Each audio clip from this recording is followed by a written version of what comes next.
여러분, 하나님의 백성들이 어떤 이유 때문에 우상 숭배를 할까요? 하나님의 백성들이 어떤 때는 우상 숭배를 합니다. 어떤 때는 돈의 우상을 섬기기도 하고, 권력의 우상을 섬기기도 하고, 탐욕의 우상, 여러 모양의 우상들을 섬깁니다. 그럼 왜 그럴까? 여러분, 애초부터 우상을 섬기는 사람들이 우상 숭배에 빠지는 것은 어쩌면 당연한 일이죠. 그렇죠? 왜냐하면 그들이 처음부터 우상을 섬겼기 때문에 그 일은 당연한 일입니다. 사실 우리가 우상이라고 불러서 그렇지, 그들 입장에서는 그들이 섬기는 신이 우상이 아닐 수 있어요. 그들은 참신을 믿고 있기 때문에 우상을 섬기지 않는 겁니다. 참신을 섬기는 거예요. 자, 그런데 제가 오늘 여러분들과 나누고 싶은 말씀은 뭐냐면, 왜 살아계신 하나님을 섬기는 하나님의 백성들이 우상을 만들고 그 우상을 섬기느냐는 거예요. 가만 보시면 솔로몬도 우상 숭배자가 되었죠. 오늘 본문에 나오는 여로보암도 이 일이 죄가 되어서 이 북왕국이 멸망할 때까지 이 꼬리표가 계속 달려갑니다. 우상 숭배자가 된 겁니다. 이 남왕국, 북왕국 다 통틀어서 보면 특별히 북왕국 왕들은 대부분이 우상 숭배자였습니다. 그런데 가만히 살펴보면 남북 왕국인 왕들 다 모두 하나님의 백성들 아니겠어요? 그런데 왜 하나님을 섬기는 사람들이 우상 숭배자가 될까? 궁금해요, 안 궁금해요? 네, 굉장히 궁금하죠.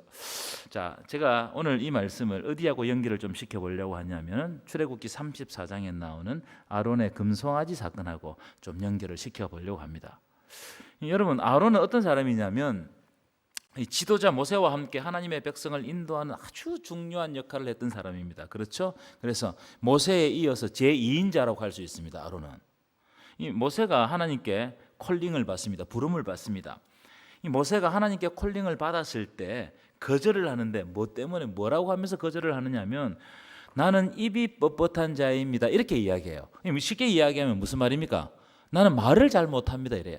그렇죠? 양하고 40년 동안 살았으니까 말하는 방법을 잊어먹은 것 같아요. 그런데 내가 어떻게 이 백성을 인도하여 낼 수 있겠습니까? 하나님께 딱 반문을 해요. 그랬더니 하나님이 모세에게 뭐라고 말씀하시냐면 출애굽기 4장 14절 15절 띄워보실까요? 이렇게 하나님이 말씀하십니다. 내 형 아론이 있지 아니하냐? 그가 말 잘하는 것을 내가 아노라. 너는 아론에게 말하고 그 입에 말을 주라. 내가 내 입과 그 입에 함께 있어서 너희들이 행할 일을 가르치리라. 그러니까 여러분, 무슨 말입니까? 모세의 모든 사역은 아론과 함께 이루었다고 해도 과언이 아니겠죠. 그렇죠? 왜냐하면 모세가 하고 싶은 말을 누가 말을 하는 거예요? 아론이 다 이야기하는 거예요.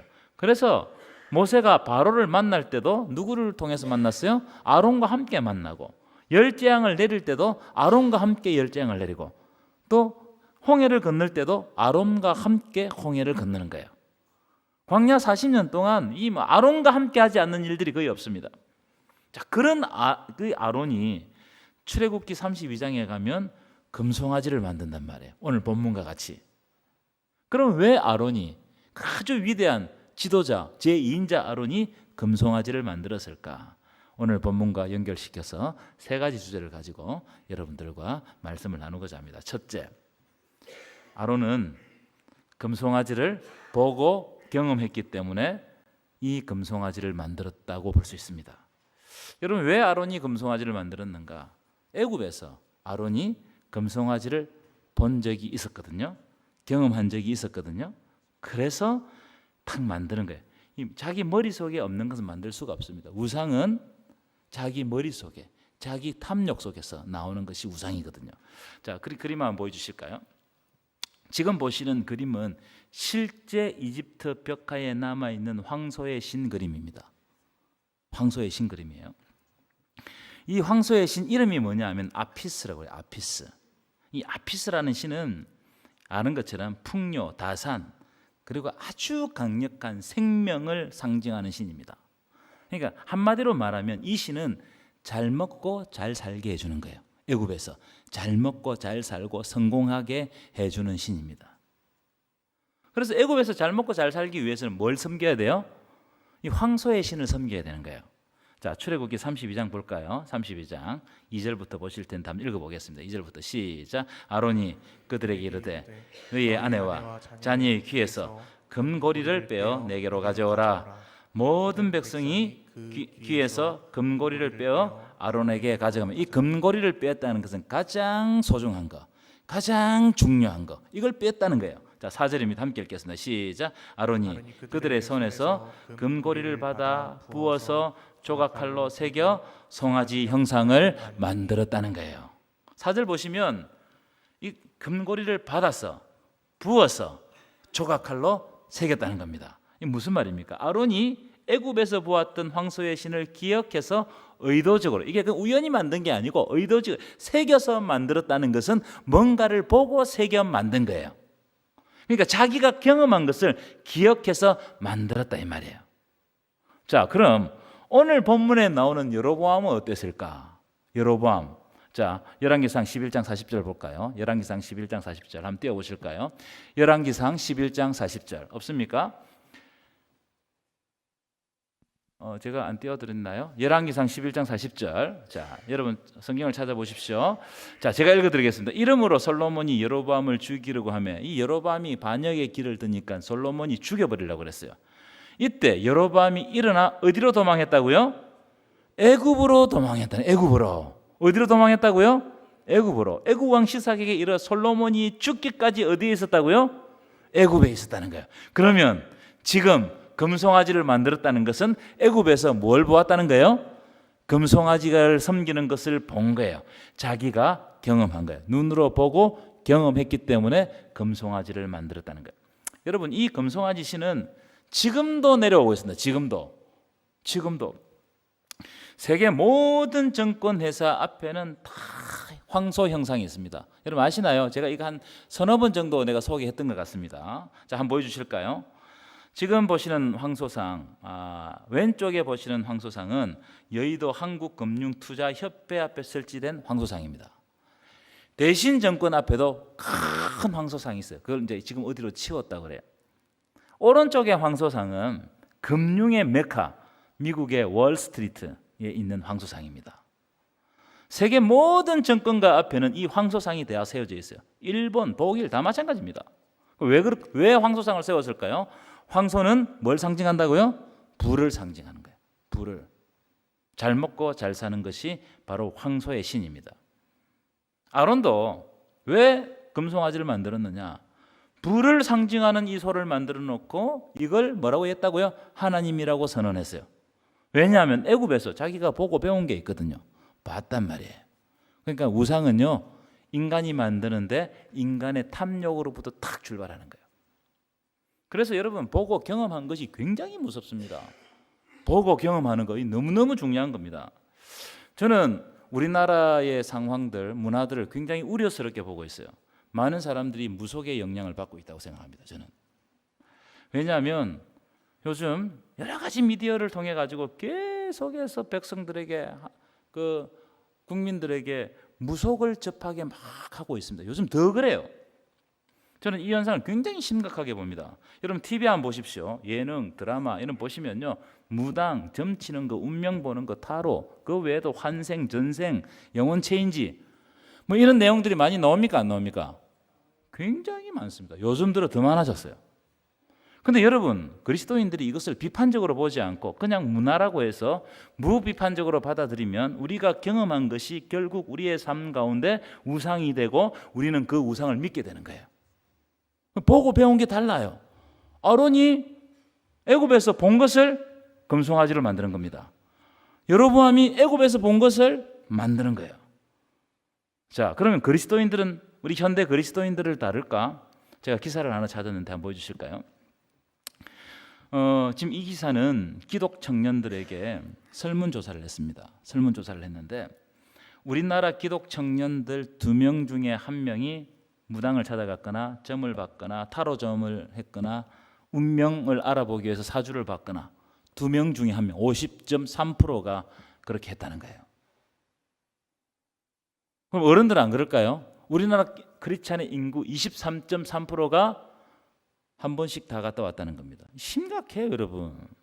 여러분 표정이 별로 안 심각한 것 같은데 저는 너무너무 심각하게 보고 있습니다. 그러면 왜 점을 볼까요? 왜 볼까요? 그렇죠. 미래를 알기 위해서, 자기 운명을 알기 위해서, 자기에게 닥쳐올 불행을 막기 위해서, 이게 다 미래를 보기 위해서 그런 겁니다. 결국은 성공하기 위해서. 그렇죠? 세상적으로 성공하기 위해서. 여러분, 그런 기독 청년들이 2명 중에 한 명이 점을 봤다는 거예요. 저는 충격적으로 받아들입니다. 진짜 충격적입니다. 그러니까 여러분, 살아계신 하나님을 믿으면서도 자기 운명에 대한 관심이 너무너무 많은 거예요. 여로보암도 마찬가지였어요. 이제 여로보암은 부왕국 초대왕이 되는 겁니다. 남북이 갈라졌기 때문에. 그렇죠? 부왕국 초대왕이 되었으니까 왕으로서 성공하고 싶겠어요? 안 하고 싶겠어요? 성공하고 싶죠. 그런데 절기가 되니까 이스라엘 나라에는 3대 절기가 있단 말이에요. 절기가 되니까 이스라엘 백성들이 다 어디로 내려가요? 예루살렘으로 가서 예배드리고 온단 말이에요. 그렇게 되면 결국 백성들의 마음이 나중에 어디로 향하게 될 것 같아요? 남유다, 예루살렘으로 향하게 될 것이고, 만약 그렇다면 나는 실패한 왕이 되지 않겠냐, 아마 이런 두려움에 잠겼던 것 같아요. 그래서 남쪽 끝에 있는 베델에 금송아지를 하나 세웠어요. 북쪽 끝에 단에 금송아지를 하나 세웠습니다. 그리고 백성들로 하여금 이게 하나님이라고 선포했어요. 놀랍죠? 하나님으로 대치시켜버린 겁니다. 여러분, 말씀에 보면 악은 모양이라도 버리라고 그랬어요. 아멘이십니까? 악은 뭐라도 버리라고요? 모양이라도 버리라. 여러분, 그 악을 버리지 않고 계속해서 내 삶 가운데 자라게 놔두면 결국 그 악이 나를 삼켜버려요. 사탄은 이걸 교묘하게 이용합니다. 제가 사막을 건너는 낙타 이야기를 한번 한 적이 있는데 기억하시나요? 낙타 이야기. 어떤 사람이 낙타와 함께, 자기 낙타와 함께 사막을 건너는데 밤이 되었습니다. 그래서 자기가 텐트를 치고, 얼마나 춥습니까? 사막이 밤이 되면 엄청 춥거든요. 그래서 자기는 텐트 안에서 들어가서 잠을 자는데 이 낙타가 추우니까 머리를 텐트 안으로 쑥 내밀었어요. 그래서 이 사람 주인이 자다가, 아이고 니도 얼마나 춥겠냐. 그래서 놔뒀어요.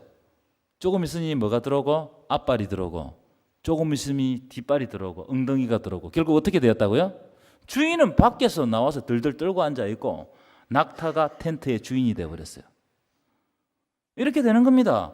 우리 악이 우리의 삶 가운데 자라게 놔두면 어떻게 되느냐? 그게 내 주인이 돼가지고 나를 잠식하고 나를 장악하는 거예요. 그런 그리스도인들이 많아요. 그래서 물에 물 탄 듯, 술에 술 탄 듯 그렇게 살아가는 사람들이 많단 말이에요. 여러분, 마귀는요, 문화를 통해서 접근합니다. 문화를 통해서. 내가 보고 경험한 이걸 화인맞게 해가지고 교묘하게 접근한다는 거예요. 그러니까 여러분, 우리는 말씀으로 비판적으로 수용해야 돼요. 뭔가를 딱 보더라도 이거는 말씀에 맞지 않지, 이건 하나님의 뜻이 아니지, 이걸 볼 수 있는 눈이 있어야 된단 말이에요. 여러분, 우리는 위기의 순간이 되면 내가 보고 경험한 그 우상을 내 삶 한가운데 갖다 놓을 때가 많습니다. 내가 어렴풋이 보고 경험한 이걸 갖다가 이게 내 주인으로 만들어버릴 때가 많단 말이에요. 그래서 여러분, 내가 위기를 당할 때 나는 지금 하나님을 바라보고 있는가, 아니면 그리고 하나님과 더욱 친밀한 관계를 유지하고 있는가, 그렇지 않는가, 이것을 살펴보는 것은 굉장히 중요한 문제예요. 특별히 위기를 당할 때 누구에게나 위기가 있잖아요, 그렇죠? 누구에게나 위기가 있는데 그 위기에 내가 진짜 하나님을 바라보고 하나님과 친밀한 관계를 유지하고 있는가, 그분으로부터 내가 해답을 얻고 있는가, 이걸 바라보는 것은 너무너무 중요한 겁니다. 여러분, 위기일수록 하나님과 친밀하시고 더 가까워지시기를 축원합니다. 위기일수록 진짜 그래야 됩니다. 위기의 순간에 하나님 아닌 다른 방법을 찾으면 우리가 우상 숭배자가 될 수 있단 말이에요. 왜냐하면 내가 보고 배운 게 있거든요. 세상 속에서 내가 그냥 젖어든 게 있단 말이에요. 그게 직장일 수도 있고, 뭐 자식일 수도 있고, 내 취미일 수도 있고, 뭐 여러 가지 문화일 수도 있어요. 여러분, 하나님 안에서 방법을 찾아내시기를 축원합니다. 하나님과 친밀한 관계를 여러분 가지면 하나님이 반드시 길을 열어주십니다. 그래서 여러분, 하나님의 은혜에 대한 경험이 많아야 돼요. 내가 하나님과 친밀한 관계 속에서 그 위기들을 극복한 이런 경험들이 자꾸 쌓여야 됩니다. 그렇지 않으면 자꾸 어디로 손을 내미느냐? 내가 가까웠던 그 우상들의 손을 내미게 되는 거예요. 내가 보고 배웠던 것으로 가게 돼 있어요. 그래서 여러분, 자꾸 이 위기를 통해서 사탄은 우리를 무너뜨리려고 하는데 그때 어떻게 해야 되느냐 하면은 내가 하나님과 더 친밀한 관계를 통해 가지고 이기는 연습을 해야 돼요. 이기는 길을 찾아야 돼요. 여러분 위기일수록 더욱 하나님을 가까이 하시는 저와 여러분 되시기를 간절히 축원합니다. 하나님을 가까이 하는 것이 내게 복이라. 아멘이십니까? 하나님을 가까이 하시라. 두 번째, 이 불안과 두려움 때문에 우상 숭배자가 될 수 있어요. 불안과 두려움. 여러분 사실 불안과 두려움은 우리 인생에 있어서는 상수입니다. 상수라는 말은 항상 있는 일이다 이 말이에요. 우리 삶에 있어서는 이 불안과 두려움은 늘 있어요. 그런데 잘 보시면 사탄은 뭘 이용하느냐? 우리의 불안과 두려움을 활용해 가지고 하나님과 딱 분리를 시켜버려요. 나에게 두려움과 불안을 딱 심음으로 하나님과 분리가 딱 일어나서 하나님과 멀어지게 만듭니다. 자, 출애굽기 32장 우리 다시 한번 볼까요? 1절만 보겠습니다. 1절 2절 띄워달라고 했는데 1절만 보겠습니다. 1절 시작. 백성이 모세가 산에서 내려옴이 더딤을 보고, 잘 보십시오. 백성이 이제 모세가 산에 올라갔습니다. 십계명을 받으러 산에 올라갔는데 내려옴이 더딤을 보고, 그 다음부터 읽겠습니다. 시작. 모여 백성이 아론에게 이르러 말하되 일어나라, 우리를 위하여 우리를 인도할 신을 만들라. 이 모세에 곧 우리를 애굽 땅에서 인도하여 낸 사람은 어찌 되었는지 알지 못함이니라. 자, 모세가 하나님으로부터 십계명을 받기 위해서 시내산에 올라갔습니다. 며칠 동안 있죠? 40일 동안 있는 거예요. 그러니까 밑에 있는 백성들 입장에서는 모세가 너무 안 내려와 두려움에 빠졌어요. 불안에 잠겼습니다. 그래서 말씀 그만 띄워보실까요? 백성이 산에, 모세가 산에서 내려옴이 더딤을 보고 불안한 거예요. 그래서 뭐라고 이야기합니까? 우리를 인도할 신을 만들라는 거예요. 불안하니까 뭘 만든다고요? 우리를 인도할 신을 만들라. 애굽 땅에서 우리를 인도한 모세는 죽었는지 살았는지 우리가 알 수 없다. 그렇게 백성들이 불안과 두려움에 떨고 있으니까 아론이 뭘 가져오라? 금고리를 가져오라. 금고리를 가져와라. 그래서 그걸 가지고 금송아지를 만들었다는 거예요. 무슨 말이냐? 불안 때문에, 두려움 때문에 금송아지를 만든 거예요. 마귀는 이걸 잘 이용합니다. 불안과 두려움을 조성하면 우리가 어떻게 되는 거예요? 자꾸 빠른 방법을 찾는 거예요. 금송아지를 만들어내라. 여로보암도 마찬가지. 오늘 본문에 앞에서 말씀드렸던 것처럼 절기가 되면 백성들이 자꾸 예루살렘 성전에 가지고 예배를 드리고 온단 말이에요. 그걸 보고 여로보암 마음에 너무너무 불안한 거예요. 그래서 베델과 단에 금송아지를 설치하고 뭐라고 말하느냐? 자, 열왕기상 12장 28절 볼까요? 한번 읽어보겠습니다. 열왕기상 12장 28절 시작. 이에 계획하고 두 금송아지를 만들고 무리에게 말하기를 너희가 다시는 예루살렘에 올라갈 것이 없다. 예루살렘에 올라갈 필요가 없다. 그 다음 읽어볼까요? 시작. 이스라엘아, 이는 너희를 애굽 땅에서 인도에 올린 너희의 신들이다. 금송아지가 하나님이다. 너희의 신들이다. 애굽 땅에서 인도에 낸 신이 누굽니까? 하나님이죠. 이 금송아지 두 마리가 너희를 애굽 땅에서 인도에 낸 신이다. 이렇게 선언을 한 거예요. 저는 이 장면이 우리에게 참 큰 깨달음을 준다고 생각합니다. 여러분, 우리는 이렇게 생각할 때가 많습니다. 지금 내게 있는 저것만 있으면, 내가 없는 저것만 있으면 내가 행복할 텐데, 이렇게 생각할 때가 있어요. 이 문제만 해결되면 나는 아무 문제가 없을 텐데, 내게 부족한 저것만 내가 가지게 되면 난 너무너무 좋을 텐데, 이렇게 생각합니다. 여러분, 이런 생각은 하나님과의 친밀 관계에서 나오는 생각이 아닙니다. 절대로 아닙니다. 그래서 여로보암이 무리에게 말하기를 너희가 다시는 예루살렘에 올라갈 것이 없도다. 너희가 다시는 하나님과 친밀한 관계를 가질 필요가 없도다. 왜냐하면 내가 너희 눈에 보이는 하나님을 하나 만들어 줄 테니까. 여러분, 우리는요, 내 눈에 보이고 내가 경험해야 믿으려고 하는 경향이 있습니다. 다 그렇습니다. 그래서 여로보암이 눈에 보이는 금송아지, 화려한 금송아지를 딱 한 마리 딱 만들어 준 겁니다. 아주 화려하고 막 그런 피가 뻥쩍한 그런 금송아지를 만들어 놓으니까 그걸 딱 보는 순간 불안과 두려움이 일시적으로 사라진 것 같은 느낌을 받는 거예요. 너무너무 좋은 거예요. 너무너무 좋아. 금송아지를 보니까 하나님은 안 보이잖아요. 근데 금송아지는 너무너무 반짝반짝하고 화려하고 너무 빛이 나는 거예요. 그래서 우상이 뭐냐? 우상은 만들어져 있는 이런 것도 우상이지만, 우상은, 본질적인 우상은 뭐냐면 내가 지금 하나님과 친밀한 관계를 가지지 않아도 일시적으로 불안하지 않게 만드는 게 우상이에요. 내가 하나님과 좀 떨어져 있어도 별로 불안하지 않게 만드는 여러 가지가 있는 거, 이게 우상이란 말이에요. 여러분, 앞에서도 말씀드렸지만 우리의 삶에 있는 불안과 두려움은 상수다, 상수. 늘 있는 일이에요. 자, 그런데 여러분, 그 불안과 두려움은 어디서 오는지 아십니까? 불안과 두려움은 대부분 부족함과 결핍에서 옵니다. 그렇죠? 부족하니까 불안해지는 거예요. 제가 물어보겠습니다. 대답을 하세요. 여러분, 돈 없으면 불안해요, 안 불안해요? 믿음 좋으신 분들은 아마 안 불안할 거예요. 믿음 좋으신 분 저한테 돈을 다 갖다 주세요. 제가.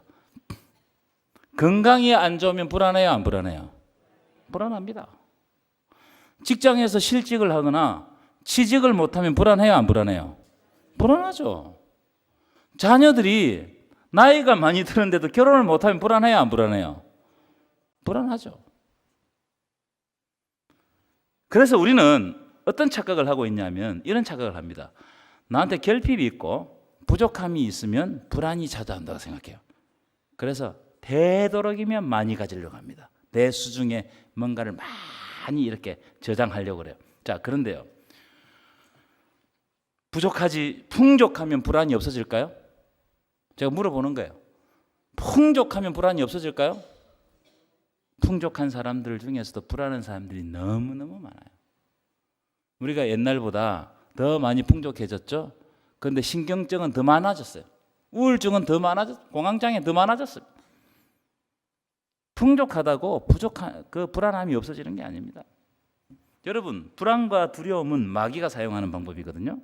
여러분, 마귀는 우리의 마음에 계속해서 불안과 두려움을 자극합니다. 그리고 난 다음에 어떻게 하느냐? 불안과 두려움이 커지게 만들므로 우리의 삶을 송두리째 막 흔드는 겁니다. 그리고 하나님을 의지하지 못하도록 만드는 거. 이게 우상이란 말이에요. 지난주 제가 설교 시간에 화화에 대해서 말씀드린 적이 있죠. 동산 중앙에 선악과가 있어도 이 선악과가 하와의 삶에 전혀 영향을 못 미칩니다. 그런데 마귀가 와서 유혹을 하니까 그때부터 불안해진단 말이에요. 내가 저 선악과를 못 먹어가지고 하나님처럼 되지 못하면 어떡하지? 그래서 불안하니까 나도 먹고 남편도 주는 거예요. 마귀는 결국 우리를 불안에 빠뜨리고 그래서 우리를 하나님과 분리되게 만들고 하나님을 바라보지 못하게 만드는, 이게 우상이에요. 이게 우상. 여러분, 만약 우리 안에 있는 불안을 없애기 위해서 하나님 아닌 다른 방법으로 해결책을 찾는다면 그것이 바로 우상이다. 이걸 기억해야 됩니다. 그래서 불안할수록, 두려울수록, 결핍이 있고 부족할수록 하나님과 더 가까워져야 돼요. 아멘이십니까? 그래서 하나님을 가까이 하는 것이 내게 복이라는 거예요. 여러분, 하나님을 가까이 하는 것이 여러분에게 복인 줄 믿습니다. 하나님을 가까이 하십시오. 하나님과 더 친밀한 관계를 두십시오. 그럴 때 우리 속에 있는 불안으로부터 해결되는 거예요. 하나님이 주시는 평강이 있어야 내 불안이 없어지는 거예요. 믿으십니까? 오늘 이 저녁에 하나님께서 여러분들에게 평강을 주실 줄 믿습니다. 세 번째, 이건 짧게 하겠습니다. 여로보암이 아주 중요한 것을 놓쳤다고 생각해요. 저는 이게 제가 볼 때 가장 중요한 말씀이라고 생각합니다. 자, 한번 찾아볼 텐데 11장 38절, 열왕기상 11장 38절. 자, 이 말씀은 아히야 선지자가 여로보암에게 하나님의 말씀을 대언하는 장면입니다. 하나님께서 여로보암에게 약속을 딱 주셨어요. 이 일이 있기 전에, 오늘 본문이 있기 전에. 자, 큰 소리를 읽겠습니다. 시작. 내가 만일 내가 명령한 모든 일에 순종하고 내 길을 행하여 내 눈에 합당한 일을 하며 내 종 다윗의 행함과 같이 내 율례와 명령을 지키면 내가 너와 함께 있어 내가 다윗을 위하여 세운 것 같이 너를 위하여 견고한 집을 세우고 이스라엘을 내게 주리라. 이스라엘은 북이스라엘입니다. 하나님이 아히야 선지자를 통해 가지고 여로보암에게 이미 약속을 주셨어요. 네가 지금부터 하나님의 명령에 순종하고 다윗과 같이 하나님의 뜻대로 행하면 다윗에게 세운 언약을 너에게도 주겠다, 이 말이에요. 북이스라엘 왕으로서 견고하게 하겠다, 이 약속을 이미 주셨어요. 그런데 불안하고 여러 가지 우상들이 막 앞에 얼렁거리니까 여로보암이 이 약속을 버리고 금송아지를 만들어 버려요. 다 우리 실패의 원인, 영적으로 실패하는 원인이 여기 있습니다. 우상 숭배의 가장 큰 이유는 하나님의 약속의 말씀을 버릴 때 우상을 숭배하게 돼 있어요. 말씀하고 깊은 관계가 있습니다. 하와도 마찬가지요. 사울도 마찬가지였습니다. 그래서 사울이요 마지막에 엔돌에 신접한 여인에게 찾아가서 가르침을 받는 거예요. 하나님의 말씀을 버린 거예요. 왜냐하면 자꾸 세상적인 방법이 어른어른하기 때문에 그 방법은 쉽고 찾기가 편하거든요. 그러면 성공할 것 같죠? 아닙니다. 여러분, 영원하신 하나님의 말씀을 버리는 순간 죽은 우상에게 지배당하는 거예요. 그래서 그 말로가 다 안 좋아요. 여러분, 우상에게 지배받는 사람 말로가 안 좋습니다. 그래서 오늘은 제가 결론으로 시편 119편 11절 말씀으로 여러분들의 결론을 드리고 싶어요. 시편 119편 11절 말씀. 우리 큰 소리로 읽겠습니다. 시작. 범죄하지 아니하려 하여 주의 말씀을 내 마음에 두었나이다. 다시 한번 더 시작. 내가 주께 범죄하지 아니하려 하여 주의 말씀을 내 마음에 두었나이다. 주의 말씀을 여러분의 마음에 두시기를 축원합니다. 말씀을 마음에 둬야 돼요. 말씀이 작동해야 됩니다. 말씀을 통해서 나를 비춰야 돼요. 말씀에서 오는 힘을, 그 은혜를 받아야 돼요. 여러분, 교회 와가지고 사람들의 이야기를 많이 듣지 마십시오. 사람들의 이야기는 별 들을 게 없습니다. 그렇죠? 말씀에서 부활을 발견하십시오. 마태복음 13장에 보면 부활을 발견하는 사람이 어떻게 합니까? 자기의 모든 것을 다 팔아서 그 부활을 사는 겁니다. 그런 마음을 가지고 말씀을 여러분의 마음에 두시기를 축원합니다. 그럼 우상에게 절대로 지지 않습니다. 하나님께서 이 말씀, 여러분 말씀은 캐논입니다. 캐논은 뭐냐면 자입니다. 자, 기준이란 말이에요. 여러분의 삶이, 우리의 삶의 행동, 이런 것이 어디에 기준을 두고 살아가야 되느냐? 하나님의 말씀인 줄 믿습니다. 그래서 시편 119편 11절 한번 다시 보실까요? 내가 주께 범죄하지 아니하려 하여 어떻게 한다고요? 주의 말씀을 내 마음에 항상 두는 거예요. 여러분, 오늘 이 말씀을 여러분의 마음에 두시기를 간절히 축원합니다. 하나님께서 함께 하실 줄 믿습니다.